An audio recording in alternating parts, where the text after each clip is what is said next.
Good morning, Your Honors. May I please the Court? My name is Thomas Landry. I represent the appellants in this matter, the New England Carpenters Central Collection Agency, as well as numerous affiliated or related employee benefit funds, which for the purpose of argument today I'll simply refer to as the benefit funds. I would respectfully request 2 minutes for rebuttal. Sure. Thank you.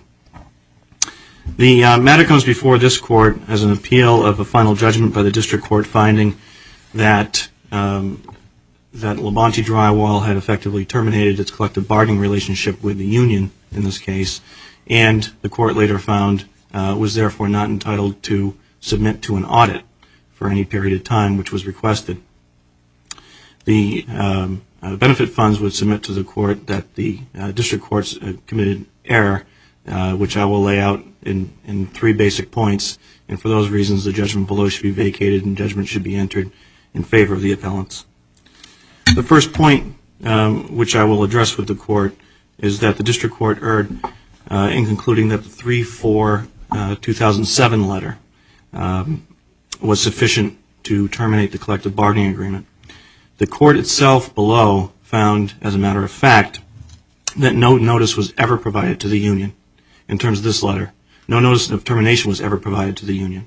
That's contained within paragraph 11 of the Court's findings of fact. In the collective bargaining agreement itself, the expiration language, Article 31, specifies, and this is within the appendix, page 63, that notice, the parties, of course, to the collective bargaining agreement are the employer, in this case Labonte, and the union, not the employee benefit funds. They're third-party beneficiaries in this case. That in order for a proper termination to occur, one party to the agreement must provide written notice of termination to the other. That never happened here. Instead, what the Court did was it made this subsequent leap and referred to a joint endeavor theory, which maybe perhaps is some sort of argument consistent with agency, but it wasn't quite clear. In any event, in doing so, the Court committed error of law by not adhering to the Amex Cole and its progeny line of cases, which stand for the proposition that an employee benefit fund and the union are 2 separate legal entities. There was no reason here to join the 2 together and to say that notice, in this case, by the way, too, I will note that the only notice or indication of the recipient in the record was a payroll auditor for the benefit funds. We're not talking about someone who wore 2 caps, so to speak, and was a business agent for the union or was in some position of significant authority. This is a rank-and-file employee that this letter was supposedly sent to. Counsel, the District Court took the view, it looked at the way in which the union conducted itself subsequent to the provision of this April 2007 letter and said it's clear from the way in which the union conducted itself that they understood that this April letter, that they were aware of it, they understood its significance, they understood it to be a termination letter, and so the Court took the view that, it was not much of a letter, and perhaps it did not formally comply with provisions in the collective bargaining agreement, but it was actual notice and the union conducted itself accordingly. What prevented the Court from taking that view of the facts and the law? I think I'll address that in 2 ways. First of which is that as a matter of law, the Court is limited in its review of whether or not termination in this case was presented or the intent to terminate was provided. And specifically I'll refer to the Louisiana Bricklayers case, the Fifth Circuit case, which I cited within my brief, and several cases along that line that cite to the position or put forward the position that the Court is limited to a superficial inquiry here when it comes to whether or not there's actual termination. But more than that, though, that the inquiry is limited or must be asked the question, was the termination clear and unequivocal? Here, the Court goes so far as to even say, I think by acknowledging the fact that it wasn't that, is saying it was sufficiently clear to warrant, not termination, but to warrant, as the Court says within the addendum at page 11, some responsive inquiry by the union or the funds. And I would submit respectfully to the Court that that goes well beyond the ability of the district court here in analyzing and reviewing whether termination is appropriate in these cases. Again, doesn't your argument address the case in which the party to be charged is claiming afterwards, well, we didn't know, or we couldn't be sure? Here, as Judge Lopez said in his question, we're dealing with a party who in fact knew well enough to act consistently with the conclusion that in fact there had been a termination. And isn't that a different case, in effect, from the authority that you're relying on? Respectfully, I don't believe so. I believe that the analysis here needs to be confined in terms of looking at it from a superficial inquiry to the writing itself, period. And if the answer there is based upon a review of the writing itself, does not provide clear and unequivocal notice or intent of termination, that's the end of the analysis. But it can't be totally right. Suppose then the union gets something that on a superficial inquiry is not termination, and they write back, thank you for your termination letter. That's an interesting question, and I'll acknowledge that. And whether or not that would in itself would constitute the union's termination, I suppose, is another question. But sufficiently dissimilar here that I don't know that it. Well, I guess that's the question: is how dissimilar is it? Because the district court on this line of questions is about accepting your point about the superficial inquiry.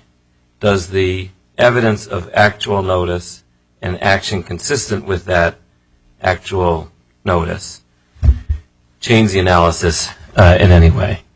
No, I don't believe it does. And I guess why not? Is that partly is it that there's no evidence that they actually got notice, and there's no evidence that their actions, even though seemingly consistent, really show that they understood that there was a termination? Yes, thank you. And that would be my position here. That if you look at the record and you look at the facts upon which the court relied to say that the union somehow had notice or acted consistently with a termination notice, that those facts, in fact, don't support that conclusion. First of which is that there were several visits, I believe, that you'll find within the record of the union to a job site. One of the main witnesses for Labonte was Danny Labonte. However, Danny Labonte was not an owner or an officer of Labonte Drywall. He, in fact, was the owner of CDB Drywall and another drywall company, which there was some questions, as you know from the record, in terms of whether or not there was some sort of alter ego relationship here. But within the record itself, Mr. Labonte, Danny Labonte, when asked, well, who do you think that the union came to visit? He said, me. So there was no evidence indicating that the union was seeking to organize Labonte Drywall, is my point. The second point, though, is that I believe Judge Lopez used the term earlier, logical fallacy.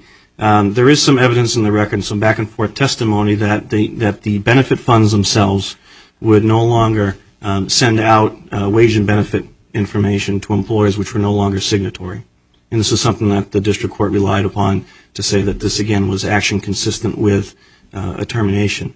But the flip side of that is that this is an organization that has well over 3,000 signatory contractors, approximately 600 to 800 active contractors, and the fact that it may not have sent out a wage or benefit form during a particular year to a contractor isn't by itself indicative of its knowledge that there was a termination. Yes, but they sent out very specific letters urging Labonte to rejoin the union. I mean, that certainly indicates an awareness that they're no longer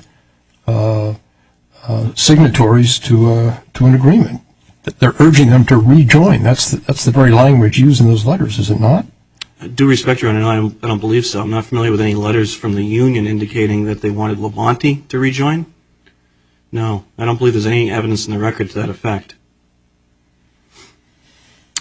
Let me... If I might, just... Sure, please.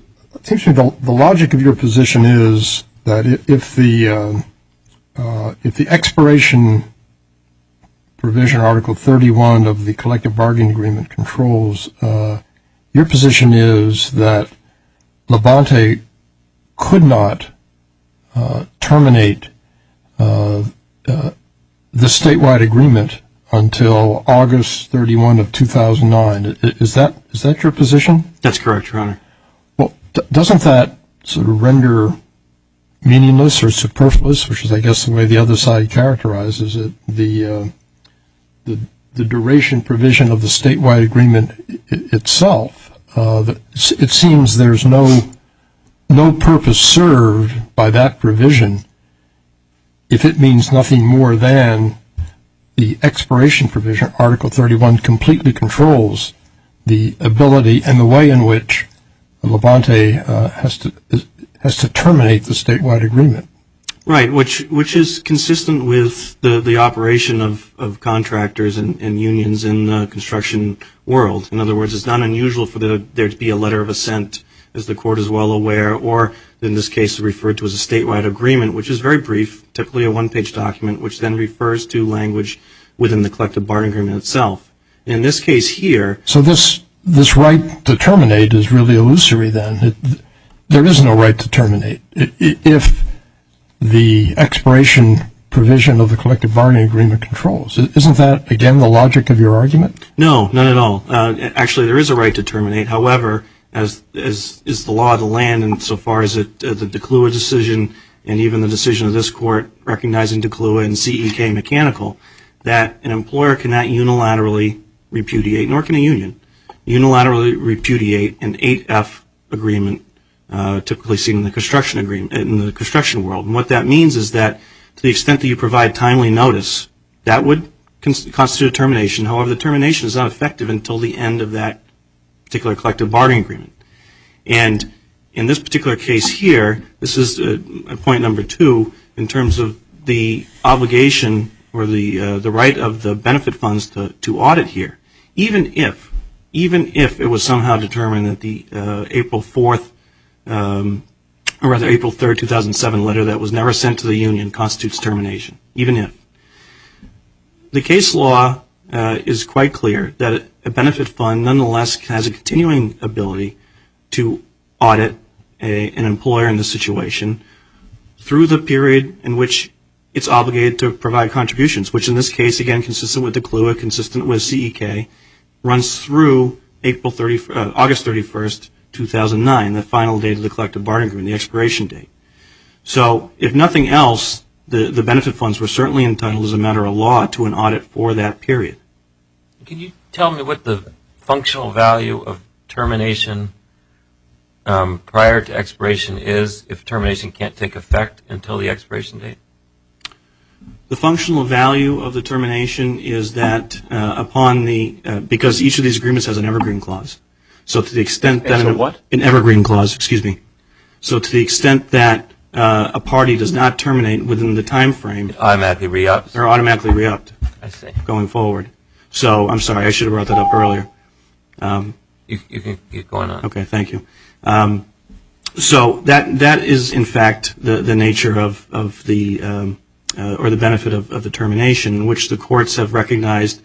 Part of the bargain here in terms of getting into an agreement like this is obviously two-sided when it comes to collective bargaining, and for one party to simply step aside at any point midway through a contract, again, which is established law in DeClua and CEK, is no longer permissible. So just so I understand that means if you don't terminate before the expiration date, the next time you can terminate, you're locked in to the agreement to the next term. That's correct. And how does the next expiration date get determined in an evergreen contract? Does it specify what the next length of the CBA will be? No.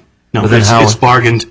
It's bargained by the parties, and there will be and then the collective bargaining agreement is provided to all signatory contractors. Just want to be sure. Please go ahead. Doesn't make sense. I don't get it. If there is no subsequent termination date, then aren't you saying that expiration date rather? Then aren't you saying that if you don't terminate effective on that stated expiration date, you're like the guy caught in the MTA? You will travel forever under that collective bargaining agreement. No, Your Honor, I'm not. Then I don't understand how Sure. you get out, how they Sure. get out of it. No, but I will submit to the court that there's significant case law out there concerning evergreen clauses and their use in the construction industry and how termination agreements function in that respect. So my point in terms of addressing, or rather let me address your question, is that these contracts ultimately get negotiated, and there is each one of these contracts is for a definite period of time. But there's a termination language which each and every party must comply with. Yeah. And to the extent that they don't, as a matter of contract, then they are bound by the following contract. I see. Forever until they negotiate something better than, shorter than forever. Is that the idea? I mean, what would happen if I don't terminate? Yes. The contract expires. Yes. Under the evergreen clause, I'm automatically in the same contract again, with no termination date unless I bargain to get no expiration date unless I bargain for one? No, you'll see here within the record that the collective bargaining agreement here is between the New England Regional Council of Carpenters and various large employer associations, for example, the Associated General Contractors Association, etc. They meet on a periodic basis, usually every 3 years normally, but sometimes every 4 years, depending on the length of the contract, to negotiate new terms for a collective bargaining agreement, which each one of them includes an expiration date, an expiration provision. And it would be that agreement, that subsequent agreement, which any other member of that association, for example, or any other contractor which voluntarily decides to be bound by this agreement, by the state letter, would have to adhere to the terms. So, I mean, to the extent they miss an opportunity to terminate during this current agreement, which is not the case here. We're not arguing that this letter would have been untimely. But nonetheless, if it was untimely or there was no termination, then yes, they would be bound by the subsequent collective bargaining agreement. It would have to terminate consistent with the termination clause within that agreement.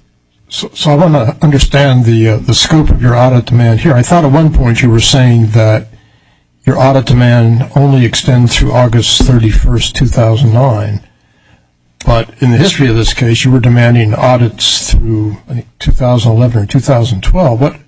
What is the scope of your audit demand The current now? Sure. The current scope of the audit demand is January 1st, 2007 through August 31st, 2011. But you're absolutely correct. It was expanded at one point based upon the fact that the employer refused to submit to the audit. Time went on, and at that point, as you'll see in the record, it's pretty typical that employers are routinely audited every 3 years approximately.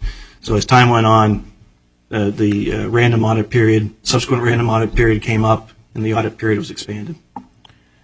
And that's because even as of today, they have never effectively terminated their relationship to this collective bargaining agreement. Is that your position? It is our position. Even now? Even now. Even now. Thank you. Thank you.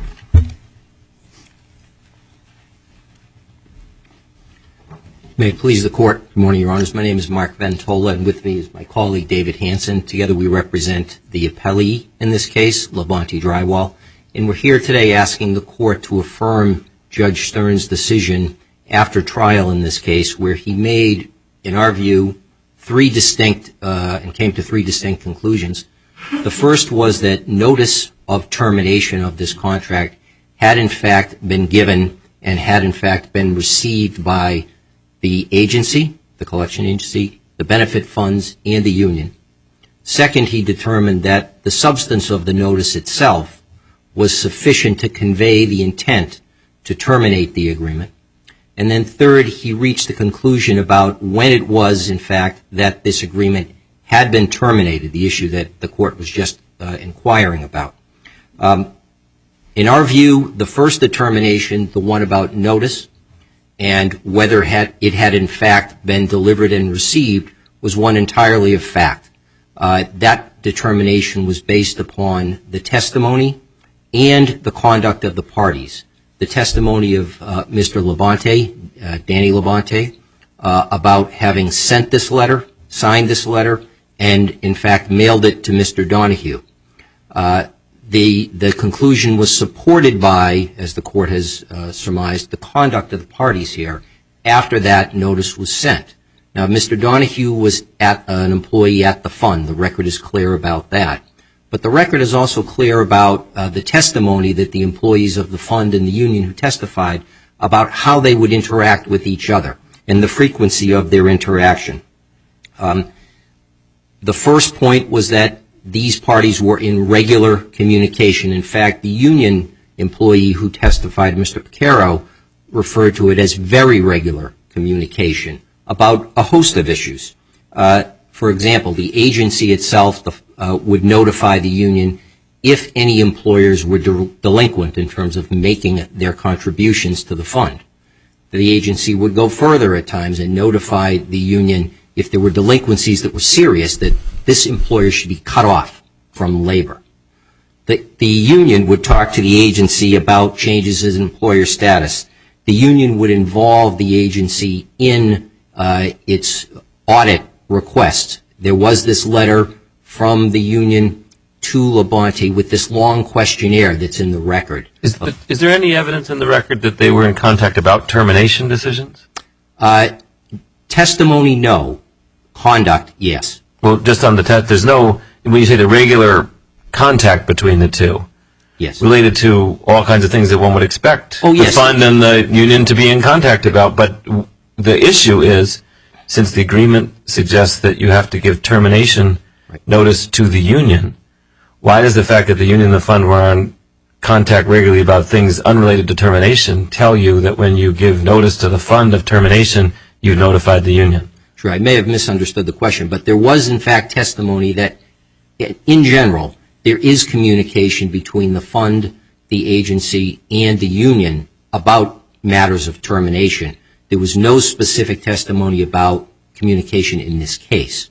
What we have is the testimony about the letter itself and then the conduct of the parties and the credibility determination, as Judge Stearns referred to it, the credibility determination he made based upon the conduct of the parties after the letter was sent, that from which he concluded that in fact notice had been given in this case. So am I correct? The appellant said he doesn't recall anything in the record. I thought I read in the briefs that there were in fact letters from the union to Labonte asking Labonte to rejoin the statewide agreement. Were there such letters? There was not a letter, Your Honor.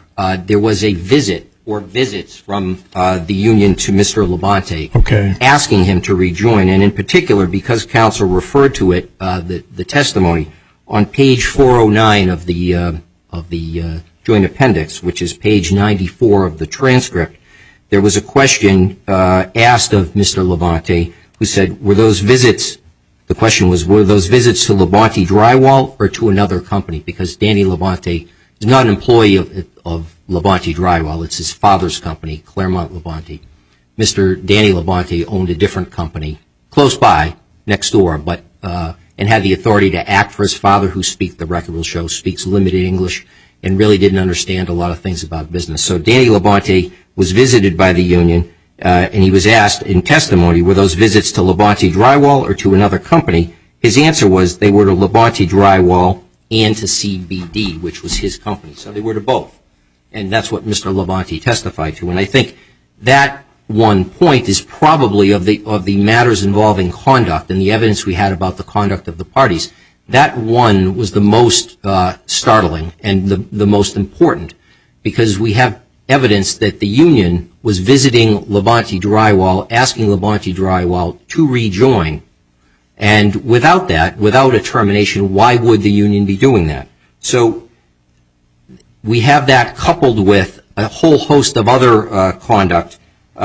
We had the union stop sending copies of the collective bargaining agreement to Labonte Drywall. We had the union stop sending these wage summaries. They would every so often send out summaries of the wage and benefit packages that contractors were required to pay to employees so that the contractors could use them in their bidding process. We had the benefit funds stop sending out. They would send out similar summaries about how much the benefits costs were so that they could be built into estimates and bidding. That stopped. All of this stopped. And the case law on this point is clear that the conduct of the parties can be considered in making these determinations about whether there was in fact a termination. And there were two cases, one decided in the First Circuit in 2002, the Haas Electric case, which we cited in our brief, and then the Hare Brothers case, which was decided by the Third Circuit, both of which suggest that strongly that the conduct of the parties can and should be considered as being either consistent or inconsistent with a termination. So it's not just the letter itself and what the letter says, but the conduct of the parties is important. Now, there's a bit of time spent by counsel suggesting that Judge Stearns has somehow overlooked the legal separateness of all of these entities, the fund, the union, and the agency. And I would say, and we've argued in our brief, that that point is really mistaken. It's sort of a red herring in the sense that all Judge Stearns found was that the union somehow received notice, had actual notice, based upon the fact that the letter was written in the conduct. He was not suggesting that there was somehow an agency relationship between the two, although I would say to the court as well that even the cases cited by the appellant do, and one of them is the Griffith case and the other is the Augers case, do suggest that under the right set of facts and circumstances, a gentleman such as Mr. Donahue, who works for the fund and the agency, can in fact be an agent for the union. It's a factual determination that would have to be made. Now, in those cases, the court decided there were not sufficient facts, both decided on summary judgment, there were not sufficient facts presented to allow the court to make that agency determination, but on the right case, that can be done.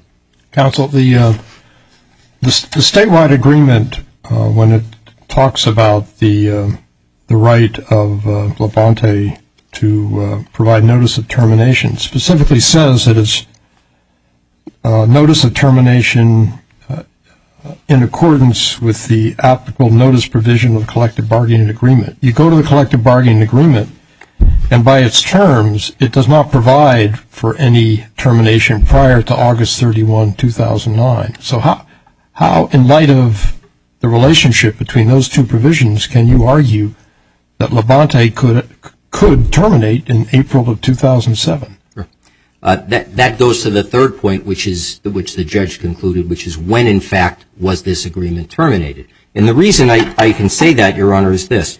If we read the statewide agreement, this paragraph 2 in it, and this is at page 19 of the joint appendix, it says the duration of the statewide agreement shall be coextensive with the terms set out in the collective bargaining agreements, unless either party to the statewide agreements gives notice of termination in accordance with the applicable collective bargaining agreements. Now, I have to believe that a document and a phrase like this, and a paragraph like this, every word has meaning. If you read this paragraph the way the appellant would have you read it, both phrases mean the exact same thing. Both phrases mean the duration of this is coextensive with the collective bargaining agreement, unless this is coextensive with the collective bargaining agreement. The second phrase, the unless phrase, has to mean something. And in our view, this is very unique. The statewide agreement here is a unique document in terms of the way it's written. It was written and signed. It was signed in 1996. I think it was written sometime before that. And in our view, to understand why it is that we're saying you can terminate when it... When you mean it's unique? You mean it's poorly written? Is that what you mean? It could be more clear. It is, I think, unique because you don't commonly see this ability to terminate just on notice. But tell us what unless does mean. We're saying unless you give notice that you would like to terminate the agreement, unless you give notice.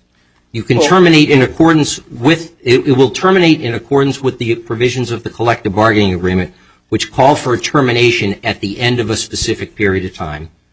Yeah. Or you can terminate earlier if you give notice of termination early. And notice gives notice, in effect, refers to the mechanics of doing it? Then? Yes. Yeah. And now that may seem a bit extreme, but if we look at, this is a pre-hire agreement controlled by the DeClua case, which was decided and means now that in order to terminate, you must wait until the end of the collective bargaining agreement. But prior to that, prior to the DeClue case, the settled law in this area was with these types of pre-hire agreements, either party could terminate on notice.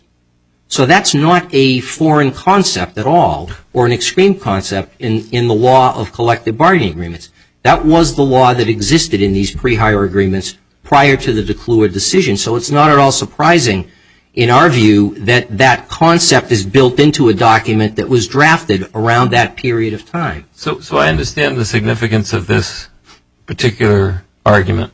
If there was no statewide agreement and all we had was the language of the CBA, you would accept that you couldn't terminate prior to 2009? Correct. That's what the agreement, that's what the CBA says. Is there authority that allows the statewide agreement to supersede and reform the requirements of the CBA? There are cases, Your Honor, and we've cited them that say, in essence, these are nothing more than contracts.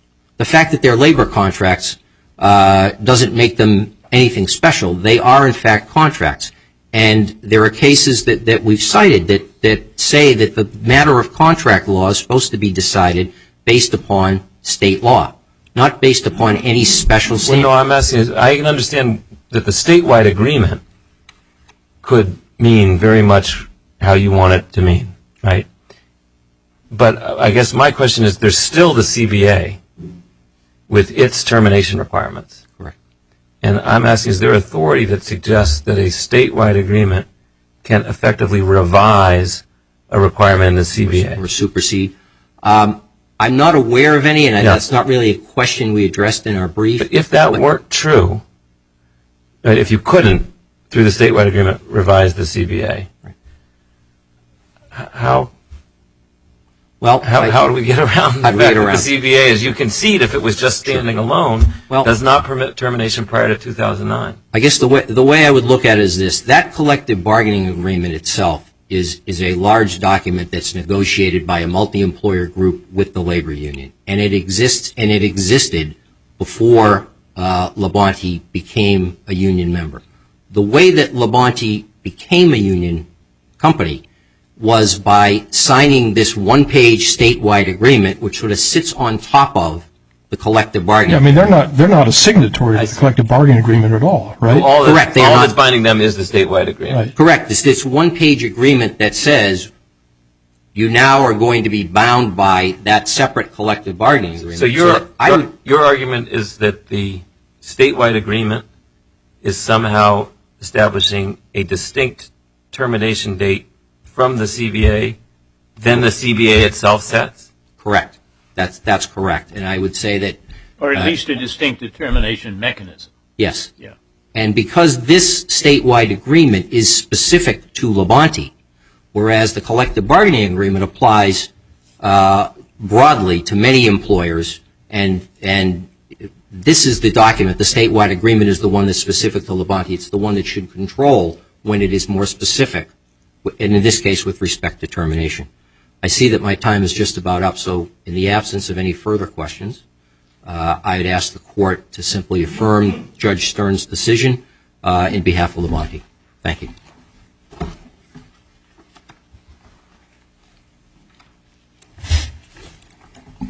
Thank you, Your Honors. I'll be brief just to address a few points.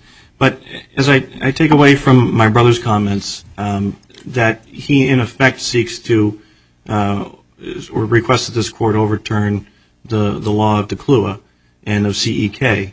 And here we are dealing with two different documents. However, they're integrated. And the statewide agreement by itself in paragraph 1 refers specifically that the employer, in this case Labonte, accepts and agrees to abide by the collective bargaining agreements between the various contractor associations and the unions of the United Brotherhoods of Carpenters and Joiners of America, so forth and so on. It agrees that it shall abide by any amendments or successor agreements negotiated by the contractor associations and the local unions.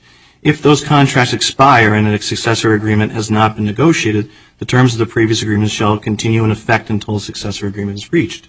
And then, of course, we get in, as Judge Lopez quoted earlier, the paragraph number 2 of the statewide agreement, which concerns the duration, which is for lack of a better word, strictly a piggyback provision in terms of you need to look to the collective bargaining agreement in effect. So there's no reason to draw a separate analysis here. But it can also be read to mean you need to look to the collective bargaining agreement if you do not do something else.